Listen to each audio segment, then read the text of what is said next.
Cuando mi hijo salió por un minuto, una persona me dijo que saliera. Una mujer de la mesa de al lado susurró: «Corre, sal por la ventana o por la puerta trasera». Ni siquiera creo que siga viva. Para seguir acompañando las historias de sombra de la tía Rosa, sigue nuestra página. Deja el nombre de tu ciudad en los comentarios para saber hasta dónde llegan mis historias. Mi hijo salió a atender una llamada mientras cenábamos. Una persona de la mesa de al lado me dijo: «Corre, sal por la ventana o por la puerta trasera». Ni siquiera creo que siga viva. Todo comenzó esa noche de martes. Marcus insistió en llevarme a cenar a Chez Lorraine, un restaurante francés carísimo al que nunca habíamos ido. Tengo 68 años y mi hijo de 42 jamás me había invitado a un lugar así. Debí sospecharlo desde ese momento. Llegamos a las 7 en punto. Marcus estaba nervioso. Revisaba su teléfono cada 2 minutos. Miraba hacia la puerta constantemente. Yo pensé que tal vez tenía problemas en el trabajo.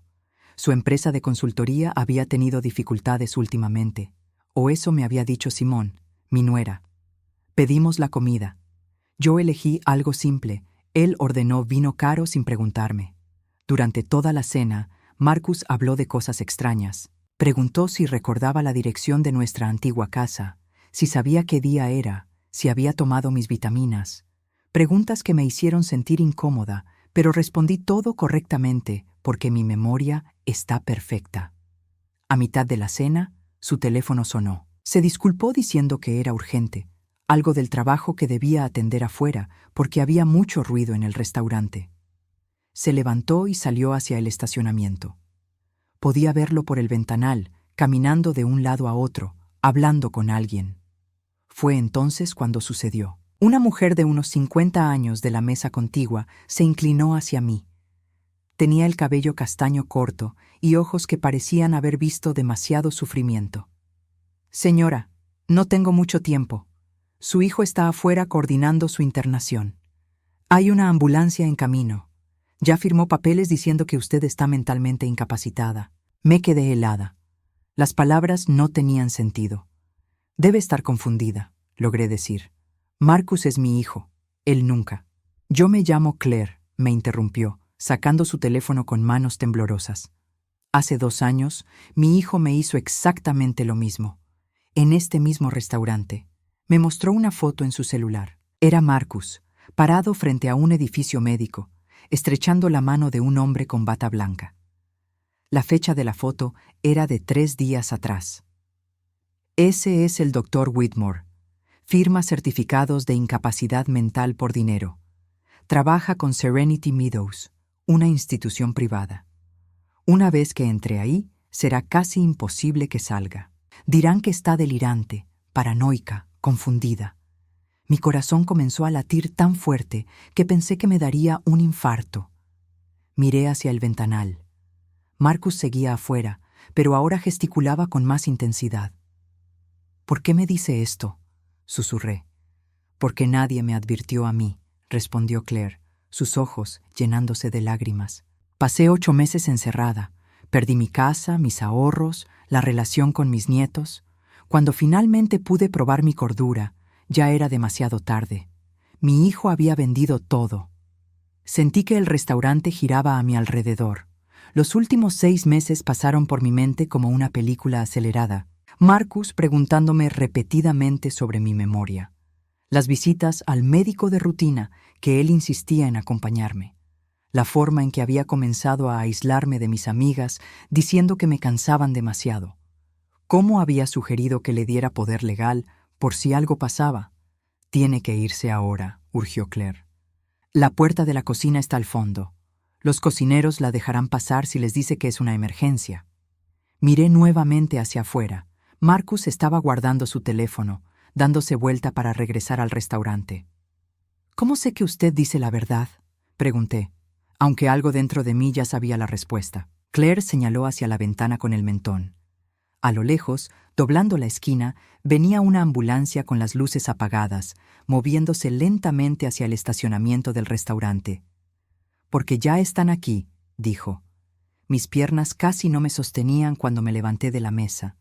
Marcus abrió la puerta del restaurante, sonriéndome desde la entrada. Esa sonrisa que había conocido toda su vida, ahora parecía la de un extraño. Caminé hacia el baño con pasos temblorosos, sabiendo que tenía segundos para decidir. ¿Confiar en mi hijo o confiar en la advertencia de una desconocida?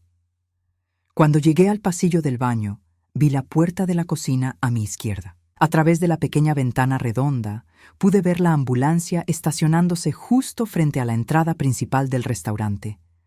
Mi sangre se congeló. Empujé la puerta de la cocina sin pensarlo más. Un chef corpulento me miró sorprendido, con un cuchillo en la mano.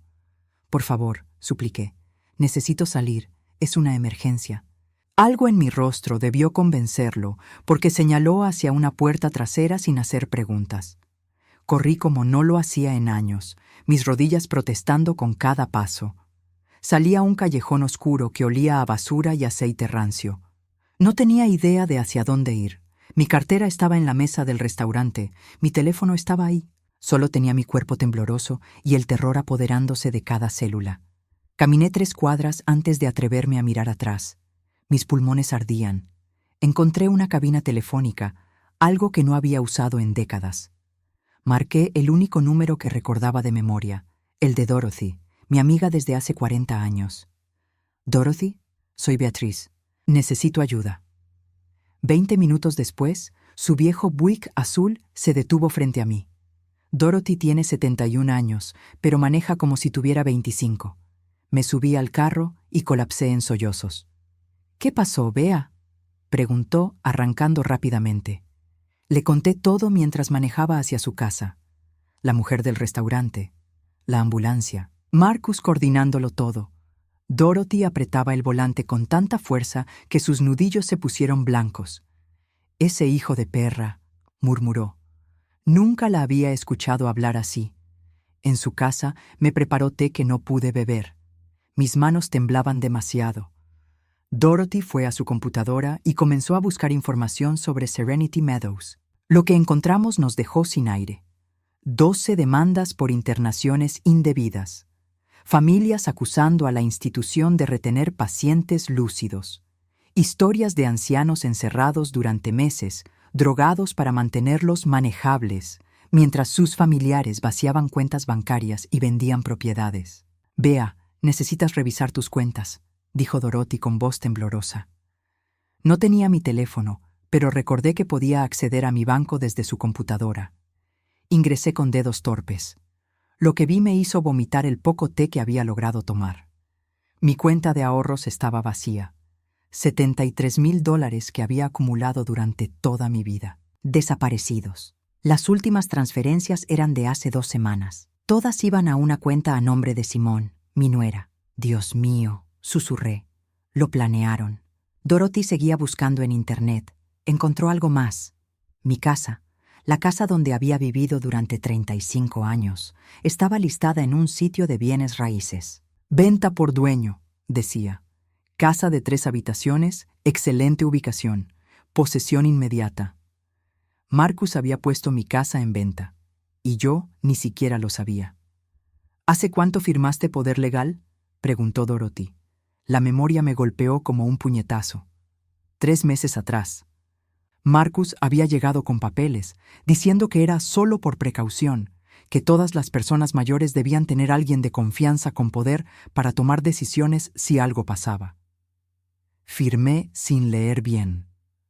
Confiaba en él. Era mi hijo. Mi teléfono comenzó a sonar en algún lugar del restaurante. Estaba segura. Marcus llamándome, buscándome. Y cuando no me encontrara, ¿qué haría? Dorothy encendió el televisor para distraernos. Pasó los canales hasta que se detuvo en las noticias locales. Mi corazón dejó de latir. Allí estaba Marcus, frente a cámaras, con Simone a su lado llorando delicadamente. Reconocí el fondo. Era frente a Chez Laurent. «Mi madre sufre de deterioro cognitivo avanzado», decía Marcus con voz quebrada por la preocupación. Esta noche durante la cena se levantó confundida y huyó del restaurante. Está desorientada, posiblemente sin saber quién es o dónde está. Si alguien la ve, por favor contacte a la policía. Necesita atención médica urgente. La reportera asentía con compasión. ¿Hay algo más que quiera agregar? Solo que la amamos, dijo Marcus, secándose lágrimas que parecían reales. Queremos que esté segura y reciba el cuidado que necesita. La pantalla mostró mi foto, una que Marcus había tomado hace 6 meses en mi cumpleaños. Me veía mayor, cansada, un poco confundida, porque el flash me había sorprendido. Era la foto perfecta para alguien que quisiera demostrar demencia senil. Beatrice Sullivan, 68 años, decía el texto en pantalla. Última vez vista en el distrito financiero, considerada vulnerable. Dorothy apagó el televisor. Nos miramos en silencio. Bea, dijo finalmente, si te encuentran ahora, si la policía te lleva de vuelta a Marcus, no hay nada que puedas hacer. Él tiene poder legal, tiene un médico que firmará lo que sea, tiene a todos convencidos de que estás loca. ¿Entonces qué hago?, pregunté, sintiendo que mi mundo se derrumbaba. Peleamos, respondió Dorothy, tomando mi mano. Pero primero necesitas encontrar a esa mujer del restaurante. Tenía razón. Claire era la única persona que podía entender lo que estaba pasando, la única que había escapado de esta pesadilla. Pero ¿cómo encontrarla? No sabía su apellido, dónde vivía, nada. Solo sabía que hace 2 años, en ese mismo restaurante, su hijo la había traicionado exactamente igual. Y algo me decía que Claire había estado esperando, noche tras noche, para salvar a la siguiente víctima. Dorothy tenía una idea. Si Claire vigilaba el restaurante esperando salvar a otras víctimas, entonces probablemente volvería. Así que 2 noches después, regresamos a Chez Laurent. Yo llevaba un sombrero de Dorothy y lentes oscuros, aunque era de noche. Me sentía ridícula, pero tenía demasiado miedo de ser reconocida. La foto que Marcus había dado a las noticias había circulado por todos lados. Nos sentamos en el carro, estacionadas al otro lado de la calle, observando la entrada del restaurante. Pasó 1 hora, luego 2. Dorothy trajo café de una gasolinera cercana. ¿Y si no viene?, pregunté. Vendrá, dijo Dorothy con convicción. A las 9:15 de la noche la vimos. Claire salió de un Honda gris y entró al restaurante. Llevaba ropa diferente, pero era definitivamente ella. Esperamos 20 minutos antes de seguirla. El restaurante estaba lleno. Claire estaba sentada sola en una mesa pequeña, tomando vino tinto con su teléfono en la mano.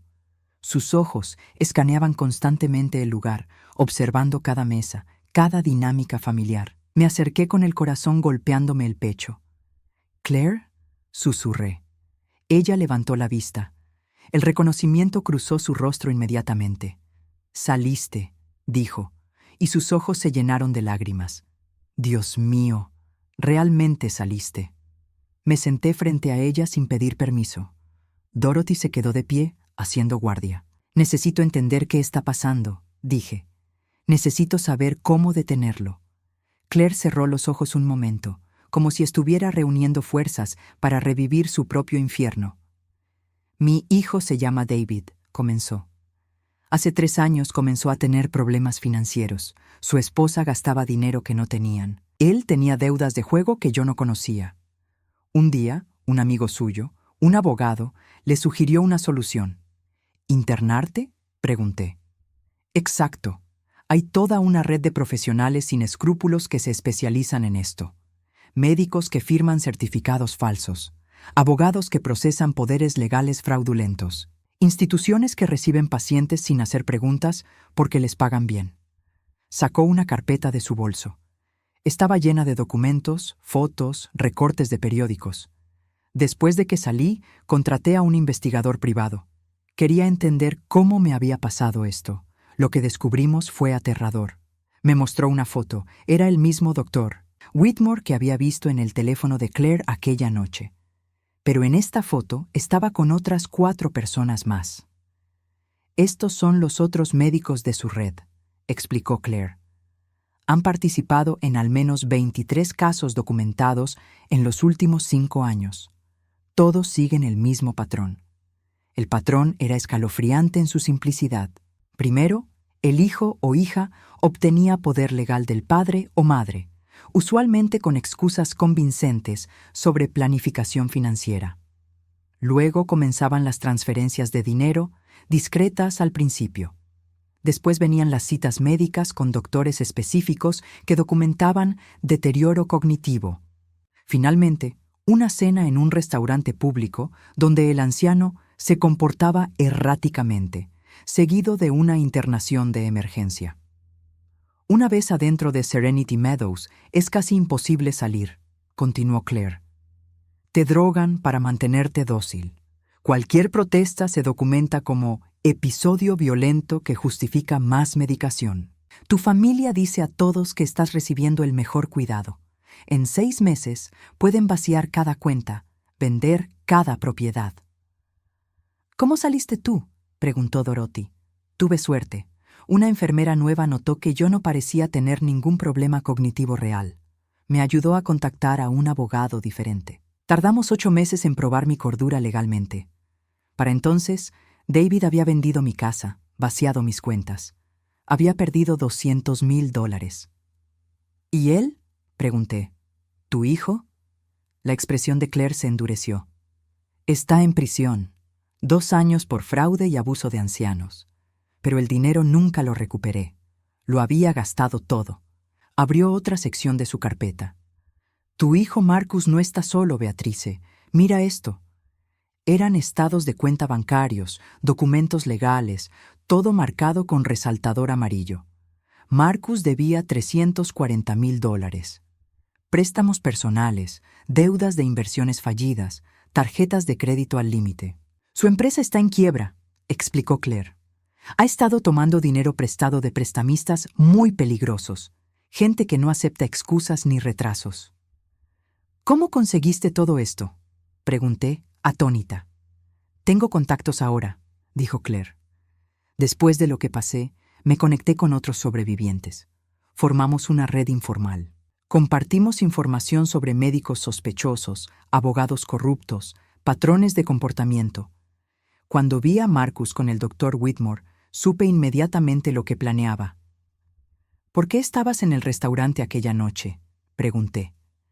Porque este restaurante es el favorito del Dr. Whitmore para estas situaciones. Discreto, elegante, el personal no hace preguntas. He salvado a 4 mujeres aquí en los últimos 2 años. Tú eres la 5ª. Dorothy se sentó finalmente, abrumada por la información. ¿Qué puede hacer Beatrice ahora?, preguntó. Claire me miró directamente a los ojos. Pelear, pero tienes que moverte rápido.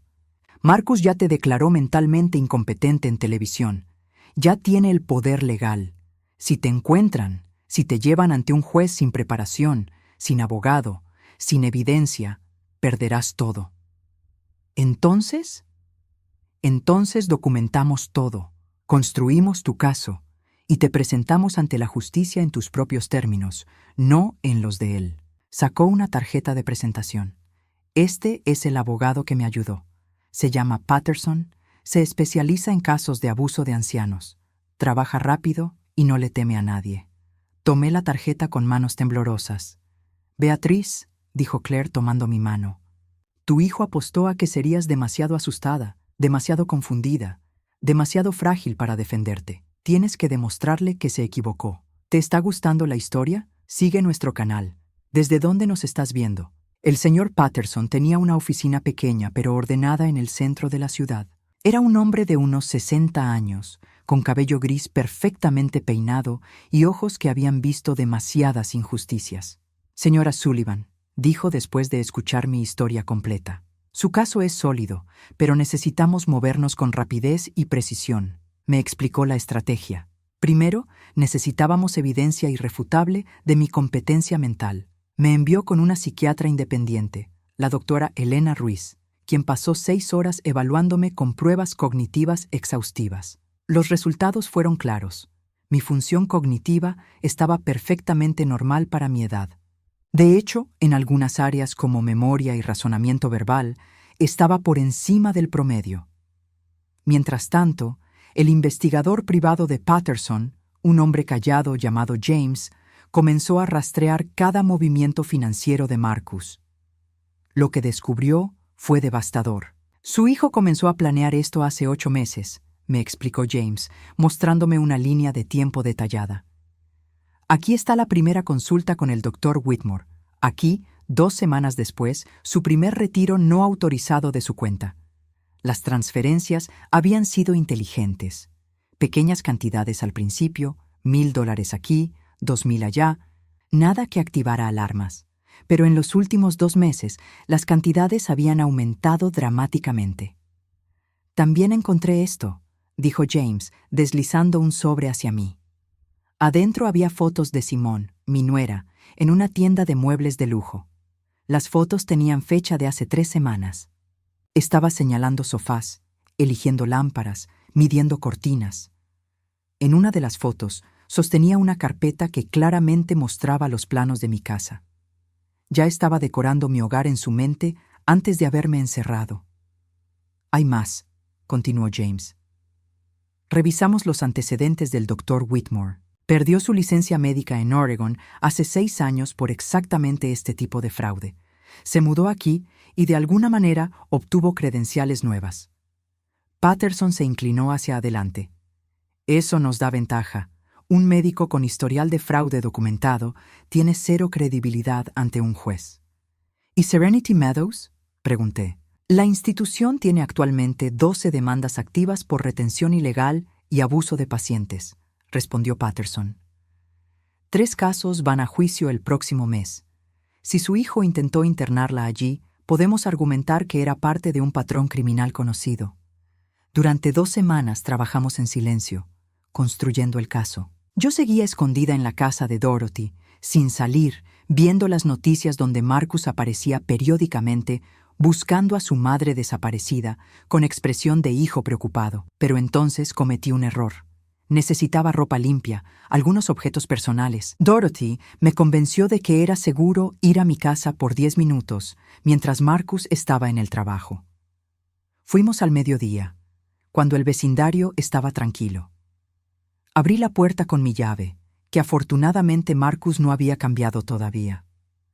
La casa olía diferente, como si alguien más viviera allí. En la sala encontré cajas con mis cosas, ya empacadas, etiquetadas para donación o basura. Mi vida entera reducida a desechos. Subí rápidamente a mi habitación. Necesitaba mi joyero, donde guardaba el anillo de mi madre y algunas fotos de mi esposo fallecido. Pero cuando abrí la puerta de mi recámara, me quedé paralizada. Simone estaba allí. Estaba parada junto a la ventana, al teléfono, midiendo las cortinas con una cinta métrica. Se veía sorprendida de verme, pero no asustada. Terminó su llamada tranquilamente. «Beatriz», dijo con calma artificial, «Marcus me dijo que te habías escapado, que estabas confundida». «Esta es mi casa», logré decir, mi voz temblando de rabia. «Era tu casa», corrigió Simone, dejando la cinta métrica. «Marcus tiene poder legal. El médico confirmó tu condición. Legalmente, él toma las decisiones ahora. No estoy enferma». Simone sonrió, pero no fue una sonrisa amable. «¿No? Entonces, ¿por qué huiste de un restaurante en medio de la cena? ¿Por qué has estado escondiéndote como criminal? ¿Por qué no dejas que tu hijo te ayude?» Tenía mi teléfono en el bolsillo y de repente recordé el consejo de Patterson. Documenta todo.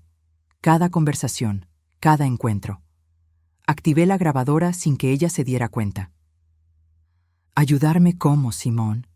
Encerrándome en un hospital psiquiátrico mientras ustedes vacían mis cuentas y venden mi casa». «No seas dramática», dijo, pero había un destello de nerviosismo en sus ojos. «Marcus solo quiere que estés segura, que recibas el cuidado apropiado para alguien en tu condición». «¿Mi condición?», presioné. «¿Qué condición exactamente?» «Demencia senil, deterioro cognitivo. El Dr. Whitmore lo documentó todo. El mismo doctor». «¿Whitmore, que perdió su licencia en Oregon por fraude?» Simone se puso rígida. «No sé de qué hablas. Claro que sabes, así como sabes cuánto debe Marcus. $340,000, ¿verdad? Esa es la cantidad exacta que necesitan. Marcus tuvo mala suerte en inversiones. Eso no es crimen. Pero robarle a tu suegra sí lo es». El rostro de Simone cambió. La máscara de preocupación desapareció, reemplazada por algo frío y calculador. Mira, Beatriz, esto puede ser fácil o difícil. Tú eliges. Podemos internarte en un lugar decente donde al menos estarás cómoda. O podemos llevarte a un lugar menos agradable. Pero de una forma u otra, esta casa será nuestra. El dinero será nuestro. Ya está decidido. ¿Y si me niego? ¿Quién te va a creer? Ya hay reportes médicos. Ya saliste en las noticias como mujer desaparecida con demencia. Ya le dijimos a todos que estás enferma. Es tu palabra contra la de médicos, abogados y tu propio hijo. Era exactamente lo que necesitaba. Una confesión completa, grabada, clara. Tienes razón, dije lentamente. Es mi palabra contra la de todos ustedes. Simón sonrió, creyendo que había ganado. Me alegra que lo entiendas. Salí de mi casa sin mirar atrás. Dorothy me esperaba en el carro, angustiada. Cuando le mostré que había grabado toda la conversación, abrazó el volante con alivio. La tenemos, susurré. Pero cuando llegamos a la oficina de Patterson, James nos esperaba con noticias urgentes. Marcus acaba de solicitar una orden judicial de emergencia. La audiencia es mañana a las 9 de la mañana. Está pidiendo que la declaren oficialmente incompetente y que la busquen como persona en riesgo. Patterson me miró seriamente. Si no comparece mañana, la orden se aprobará automáticamente. Será considerada fugitiva, pero si comparece, estaré entrando en su trampa, terminé. No, dijo Patterson con determinación. Estarás entrando en la nuestra. La noche antes de la audiencia no pude dormir. Me quedé en el sofá de Dorothy, mirando el techo, repasando mentalmente cada detalle de lo que Patterson me había instruido. Mantenga la calma, responda solo lo que le pregunten, no se deje provocar. A las 7 de la mañana ya estaba vestida. Dorothy me había prestado un traje azul marino que me quedaba un poco grande, pero me hacía ver respetable, cuerda. Nos miramos en el espejo antes de salir. «Te ves fuerte», dijo Dorothy, arreglándome el cuello. «No me siento fuerte. No tienes que sentirte fuerte, solo tienes que serlo por 2 horas más». Patterson nos recogió a las 8. En el carro repasamos la estrategia una última vez. Llevaba un maletín negro lleno de documentos. Mi evaluación psiquiátrica, los estados de cuenta bancarios con las transferencias no autorizadas, las fotos de Simón comprando muebles, el historial del Dr. Whitmore en Oregon, las demandas contra Serenity Meadows. Y lo más importante, la grabación de mi conversación con Simón. Marcus va a estar con su propio abogado, me advirtió Patterson. Probablemente alguien caro que él no puede pagar, pero que le extendió crédito esperando cobrar de su herencia. Van a pintar un cuadro de usted como mujer confundida, paranoica, peligrosa para sí misma. ¿Y nosotros?, pregunté. Nosotros vamos a mostrar la verdad.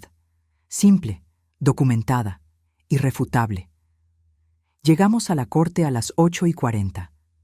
El edificio era imponente, todo mármol y columnas, diseñado para intimidar.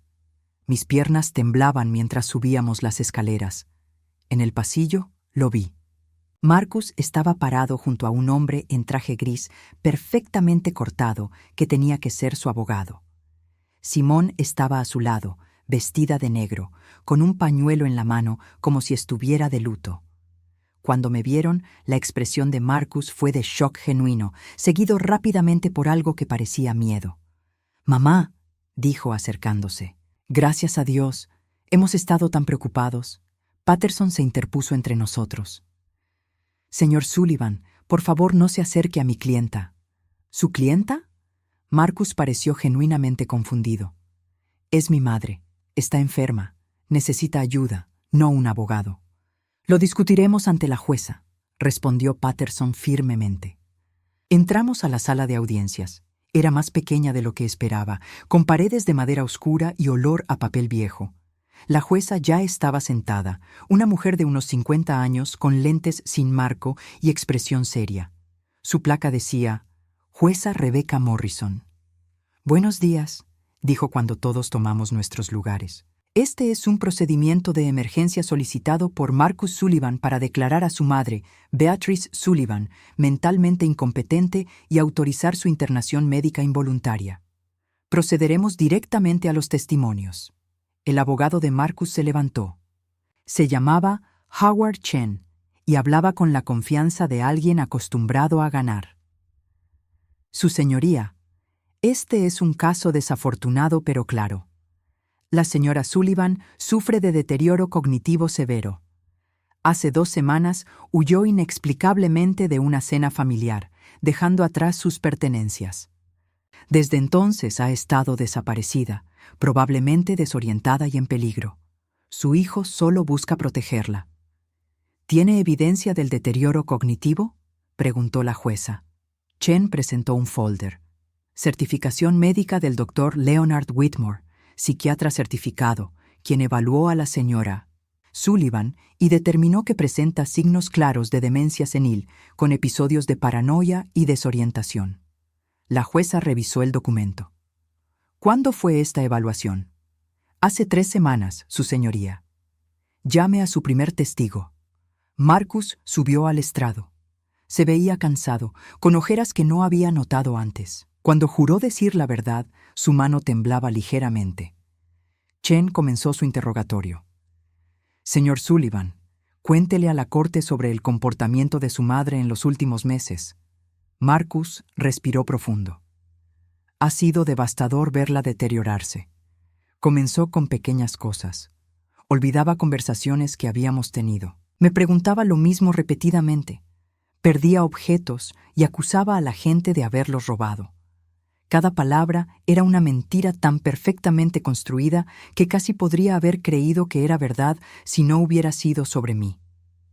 ¿Qué pasó la noche del restaurante?, preguntó Chen. La llevé a cenar, como hacía regularmente para pasar tiempo con ella.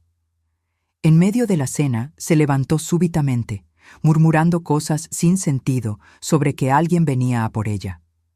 Salió corriendo antes de que pudiera detenerla. Cuando fui tras ella, había desaparecido. ¿Y desde entonces? Nada, ni llamadas ni mensajes. He estado buscándola desesperadamente, temiendo que esté en algún lugar confundida, sin saber cómo regresar a casa. La actuación era impecable. Si yo hubiera sido un jurado, tal vez le hubiera creído.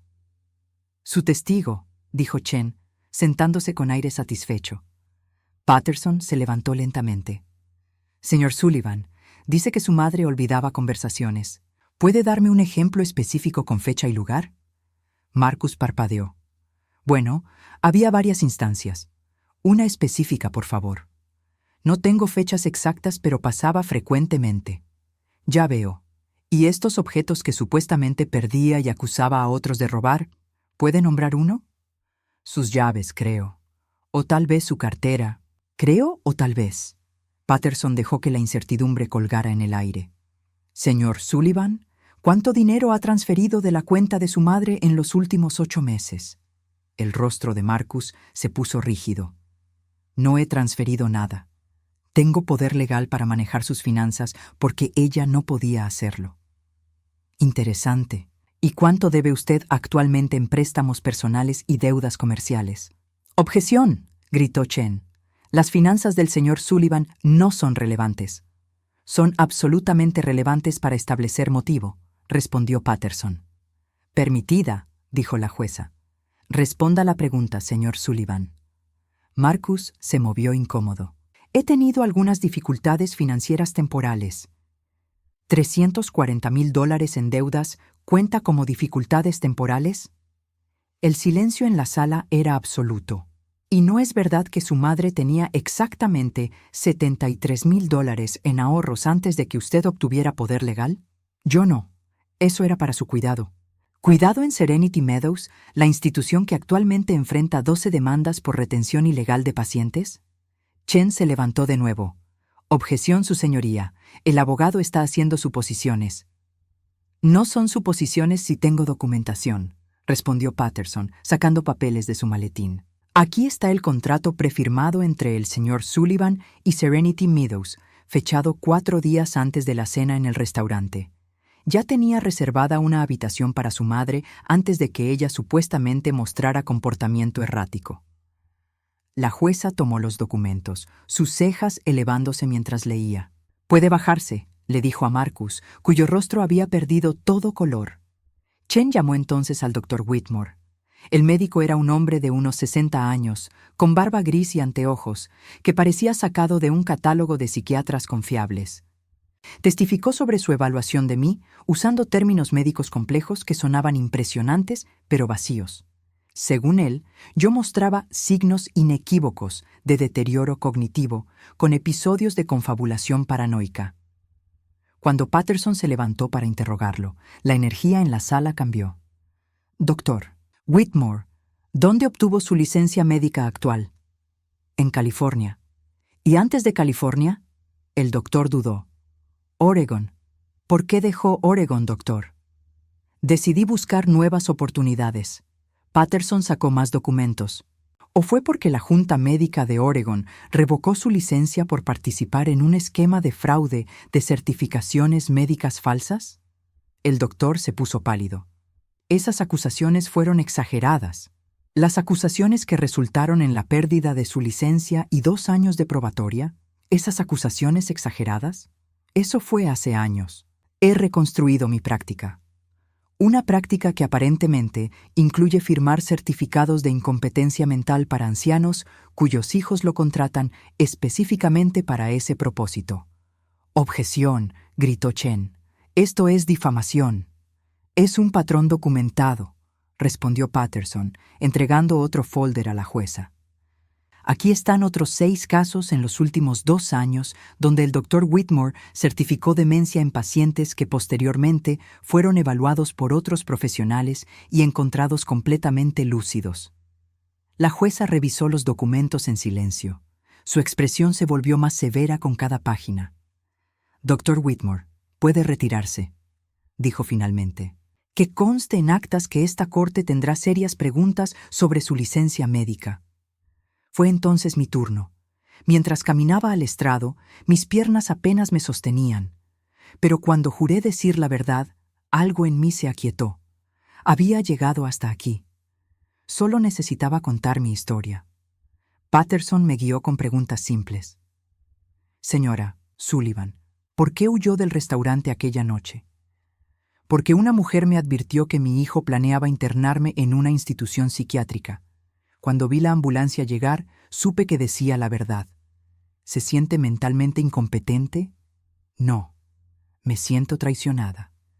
¿Autorizó las transferencias de su cuenta bancaria? No. Ni siquiera sabía que estaban pasando hasta que mi amiga me ayudó a revisar. Patterson presentó entonces la evaluación de la doctora Ruiz, mostrando que mi función cognitiva era perfectamente normal. Presentó los estados de cuenta bancarios con las transferencias no autorizadas. Presentó las fotos de Simón comprando muebles para mi casa. Y finalmente reprodujo la grabación. La voz de Simón llenó la sala. Esta casa será nuestra. El dinero será nuestro. Ya está decidido. Es tu palabra contra la de médicos, abogados y tu propio hijo. Cuando terminó, el silencio era ensordecedor. Vi a Marcus hundir la cara entre las manos. Simón había salido corriendo de la sala en algún momento. La jueza se quitó los lentes y los limpió lentamente, un gesto que parecía darle tiempo para controlar su ira. «Señor Chen», dijo finalmente, «¿tiene algo más que agregar?» Chen se veía derrotado. «No, su señoría». «Muy bien, he escuchado suficiente». La jueza se volvió hacia Marcus. «Señor Sullivan, lo que ha intentado hacer aquí no es solo inmoral, es criminal. Ha conspirado para privar a su madre de su libertad y sus bienes usando documentación fraudulenta y profesionales médicos corruptos». Marcus no levantó la vista. «Señora Sullivan», la jueza me miró directamente. «Legalmente puedo emitir órdenes y sentencias, pero usted, como víctima, tiene derecho a hablar. ¿Qué desea?» La pregunta de la jueza quedó suspendida en el aire. ¿Qué deseaba? Miré a Marcus, todavía con la cara entre las manos, los hombros caídos. Este hombre que había planeado encerrarme, robarme, borrarme de mi propia vida. Este hombre que también era mi hijo. Los recuerdos llegaron sin que los llamara. Marcus a los 5 años, llorando porque se había caído de su bicicleta, y yo, limpiándole las rodillas con cuidado mientras le prometía que el dolor pasaría. Marcus a los 12, orgulloso mostrándome su primer trofeo de béisbol. Marcus a los 22, el día de su graduación, abrazándome y diciéndome que nada de lo que había logrado hubiera sido posible sin mí. ¿En qué momento ese niño se había convertido en esto? Me levanté despacio del estrado. Patterson me había aconsejado mantener las emociones bajo control, pero en ese momento necesitaba hablar desde el corazón, no desde la estrategia legal. Su señoría, comencé, mi voz más firme de lo que esperaba. He pasado las últimas 3 semanas viviendo con miedo. Miedo de ser encontrada, de ser encerrada, de perder todo lo que soy. Pero algo cambió en mí durante ese tiempo. Miré a Marcus directamente. Él finalmente levantó la vista, sus ojos rojos. Aprendí que el amor no puede ser incondicional cuando se convierte en autodestrucción. Durante años, justifiqué cada decisión egoísta de mi hijo diciéndome que era mi deber como madre perdonar, olvidar, seguir dando. Pero lo que Marcus planeó hacer no fue un error. Fue una traición calculada durante 8 meses. La sala estaba en completo silencio. Dicho eso, continué, sintiendo algo pesado soltarse en mi pecho. No busco venganza. No quiero destruirlo como él quiso destruirme. Porque si hago eso, me convierto en lo que él intentó que fuera. Alguien sin compasión, sin humanidad. Marcus comenzó a llorar en silencio. Quiero mis bienes devueltos. Quiero protecciones legales para que esto nunca pueda repetirse. Quiero que Marcus enfrente consecuencias por sus acciones, pero no quiero que su vida termine. Él tomó decisiones terribles. Que aprenda a vivir con ellas y a ser mejor. La jueza asintió lentamente, escribiendo notas. Señor Sullivan, dijo con voz de acero, se revoca inmediatamente todo poder legal que tenía sobre su madre. Tiene 30 días para devolver cada centavo que tomó de sus cuentas, más intereses. Se le prohíbe contacto directo con la señora Sullivan por un mínimo de 2 años, excepto en presencia de un mediador autorizado. Marcus asintió, las lágrimas corriendo por su rostro. Adicionalmente, se le condena a 200 horas de servicio comunitario trabajando en un centro de cuidado de ancianos, donde aprenderá exactamente el tipo de vulnerabilidad que intentó explotar. Y esto es lo único que lo salva de enfrentar cargos criminales completos, que su madre mostró más misericordia de la que usted merecía. La jueza se volvió hacia mí. Señora Sullivan, sus bienes están protegidos. Su casa sigue siendo suya. Cualquier propiedad vendida o comprometida durante este fraude será revertida. ¿Hay algo más que necesite de esta corte? Solo una cosa, dije. Quiero que esto quede registrado públicamente para que otras familias sepan que estas cosas suceden. Para que otras madres sepan que pueden defenderse. Así será, confirmó la jueza. Esta audiencia es de registro público. Y que conste que esta corte recomienda una investigación completa del Dr. Whitmore y Serenity Meadows por parte de las autoridades estatales.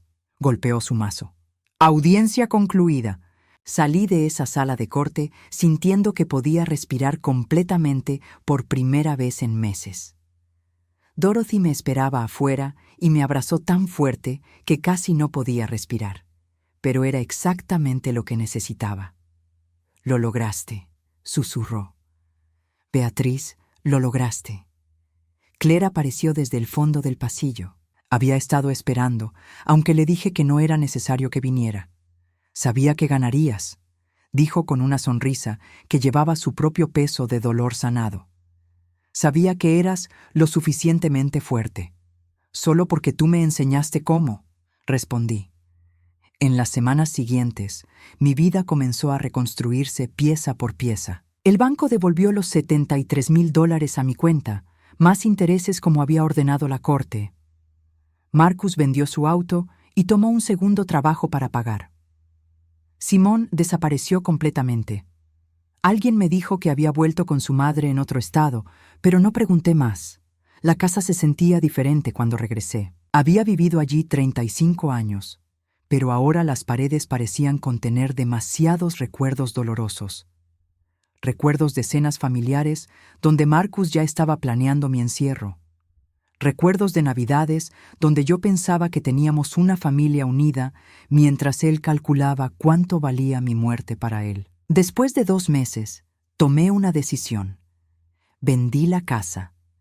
No porque Marcus me lo hubiera pedido, sino porque yo necesitaba empezar de nuevo en un lugar sin fantasmas. Compré un apartamento pequeño en el centro de la ciudad, cerca de Dorothy, cerca de Claire. Un lugar con 2 habitaciones, ventanas grandes que dejaban entrar luz, y ninguna historia que no fuera la que yo estaba escribiendo ahora. Claire y yo comenzamos a trabajar juntas. Su red informal de sobrevivientes se convirtió en algo más organizado. Creamos un grupo de apoyo que se reunía cada martes en la biblioteca pública. Mujeres que habían sido traicionadas por sus familias, que habían perdido años en instituciones, que habían escapado justo a tiempo. Les contaba mi historia, Claire contaba la suya, y juntas les mostrábamos que era posible recuperarse, reconstruirse, volver a confiar en su propia cordura. Patterson nos ayudó a crear folletos con señales de advertencia. Hijos que presionan por poderes legales, familiares que aíslan al anciano de amigos, médicos que diagnostican demencia después de una sola consulta, internaciones de emergencia planeadas con anticipación. Lo distribuimos en centros comunitarios, iglesias, clínicas médicas. Queríamos que cada persona mayor supiera que tenía derechos, que tenía opciones, que no estaba sola. 6 meses después de la audiencia, recibí una carta. Era de Marcus. La sostuve en mis manos durante 20 minutos antes de atreverme a abrirla. «Mamá», comenzaba, «sé que no tengo derecho a pedirte nada, ni siquiera que leas esto. Pero necesito que sepas que cada día vivo con la vergüenza de lo que intenté hacerte». Continuaba por 2 páginas. No se excusaba, no trataba de justificar. Solo reconocía. El pánico financiero que lo había consumido. Las mentiras que se había dicho a sí mismo para hacer parecer aceptable lo inaceptable.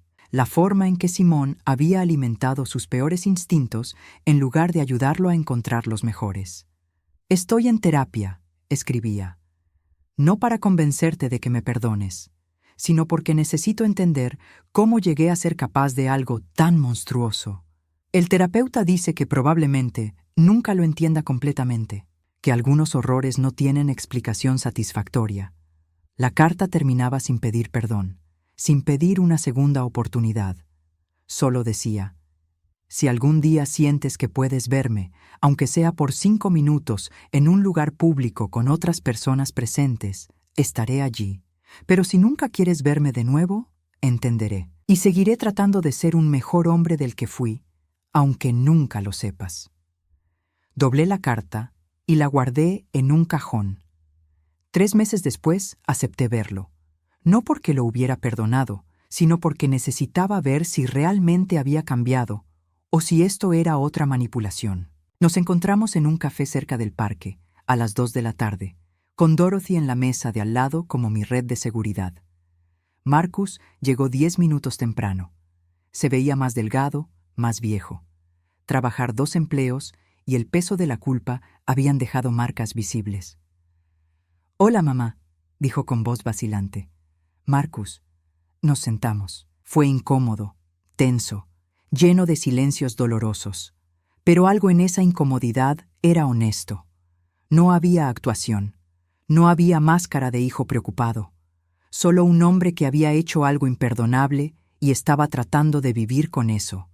Me mostró el reporte de su terapeuta, sin que yo se lo pidiera. Documentación de sus sesiones semanales, el trabajo que estaba haciendo para entender su propia capacidad de racionalizar el abuso. «Los niños», dije finalmente. «¿Cómo están tus hijos?» Marcus bajó la vista. «Con Simón. Ella tiene custodia completa. Yo los veo cada 2 semanas bajo supervisión. Ellos saben que hice algo muy malo a su abuela, aunque no todos los detalles». «¿Qué les dijiste?» «La verdad apropiada para su edad. Que traté de lastimarte para obtener dinero, que estuvo terriblemente mal, que las consecuencias de nuestras acciones a veces duran para siempre». Bebimos nuestro café en silencio. No fue un momento de reconciliación. No hubo abrazos ni promesas de reconstruir nuestra relación. Pero fue un momento de honestidad. que era más de lo que habíamos tenido en años. No sé si algún día podré perdonarte, le dije antes de irme, pero aprecio que no estés pidiéndolo. Que entiendas que algunas cosas se rompen de maneras que no se pueden reparar completamente. Lo entiendo, respondió. Y si alguna vez necesitas algo, aunque sea solo información sobre asuntos prácticos, estoy disponible, pero respetaré cualquier límite que establezcas. Eso fue hace 4 meses. Desde entonces, Marcus y yo nos hemos visto 3 veces más, siempre en lugares públicos, siempre brevemente. No somos una familia en el sentido tradicional. Probablemente nunca lo seremos de nuevo. Pero estamos aprendiendo a existir en el mismo mundo sin destruirnos mutuamente. Esta mañana de martes, estoy en el café donde nuestro grupo de apoyo se reúne ahora. Claire está a mi lado. Dorothy está organizando las sillas. Hay 8 mujeres nuevas hoy, todas con historias similares a la nuestra. Todas buscando la misma cosa. La confirmación de que no están locas, de que pueden sobrevivir esto, de que hay vida después de la traición familiar. ¿Lista?, me pregunta Claire. Lista, respondo. Me levanto para hablar. Mi nombre es Beatrice Sullivan, tengo 68 años. Y hace 7 meses, mi hijo intentó encerrarme en una institución psiquiátrica para robarme todo lo que tenía. Las mujeres me miran con ojos que reconozco. Ojos que han visto demasiado, que han dudado de su propia cordura, que han llorado en silencio, creyendo que nadie las entendería. Pero estoy aquí, continúo, libre, en mi propio apartamento, con mi dinero en mi propia cuenta, con mi vida de vuelta en mis propias manos. Y si yo pude hacerlo, ustedes también pueden. Cuento mi historia, cada parte dolorosa de ella, el restaurante, la fuga, la construcción del caso, la audiencia. Y lo más importante, cuento sobre los límites que establecí, sobre elegir mi paz sobre la destrucción de Marcus, sobre encontrar mi fuerza no en la venganza, sino en la reconstrucción. Cuando termino, una mujer de unos 70 años levanta la mano. Tiene moretones descoloridos en los brazos que intenta cubrir con mangas largas. ¿Y si no soy lo suficientemente fuerte?, pregunta con voz quebrada. Me acerco y tomo su mano. No tienes que ser fuerte sola. Ese es el punto. Claire me salvó. Dorothy me refugió. Patterson me defendió. Nos salvamos unas a otras. Esa tarde, después de que todas se han ido, me quedo un momento en el café vacío. Miro por la ventana hacia la calle donde la gente camina apresurada, cada uno con sus propias batallas invisibles. Mi teléfono suena. Es un mensaje de Marcus. Los niños preguntan si pueden conocerte algún día. Sin presión, solo cuando estés lista. Mis nietos. 2 pequeños que no tienen culpa de las decisiones de su padre, que merecen conocer a su abuela si yo puedo soportar esa complejidad. No respondo inmediatamente. Algunos límites todavía necesitan tiempo. En lugar de eso, escribo a Dorothy. ¿Cena esta noche? Quiero probar ese nuevo restaurante tailandés. Su respuesta llega en segundos. Perfecto. Claire también quiere venir. ¿7 p.m.? Perfecto. Guardo el teléfono y me levanto para irme. En el reflejo de la ventana del café me veo diferente a como me veía hace 7 meses. Más delgada, con más canas, con líneas más profundas alrededor de los ojos. Pero también más fuerte, más mía. He aprendido que la libertad no es la ausencia de dolor. Es la capacidad de elegir cómo vivir con él. Es establecer límites que protegen tu paz sin destruir tu humanidad. Es saber que mereces respeto, seguridad, dignidad, sin importar cuántos años tengas o quién intente convencerte de lo contrario. Camino hacia mi apartamento mientras el sol de la tarde pinta las calles de dorado. No tengo una familia grande ni una historia perfecta, pero tengo algo más valioso. Tengo mi vida de vuelta. Y esta vez, nadie más que yo decide cómo vivirla. Mañana, tal vez responda el mensaje de Marcus sobre los niños. O tal vez no. La belleza de la libertad conquistada es que la decisión es completamente mía. Por ahora, tengo una cena con amigas que me salvaron cuando más lo necesitaba. Tengo un apartamento lleno de luz esperándome. Tengo mañanas de café tranquilo y tardes ayudando a otras mujeres a encontrar su propia fuerza. Tengo, finalmente, una vida que es verdaderamente mía. Y eso, descubro mientras la brisa fresca de noviembre mueve mi cabello, es más que suficiente. Gracias por acompañar a Rosa en su viaje de traición a triunfo. Si esta historia te inspiró, compártela para que otras mujeres sepan que nunca es tarde para recuperar su poder.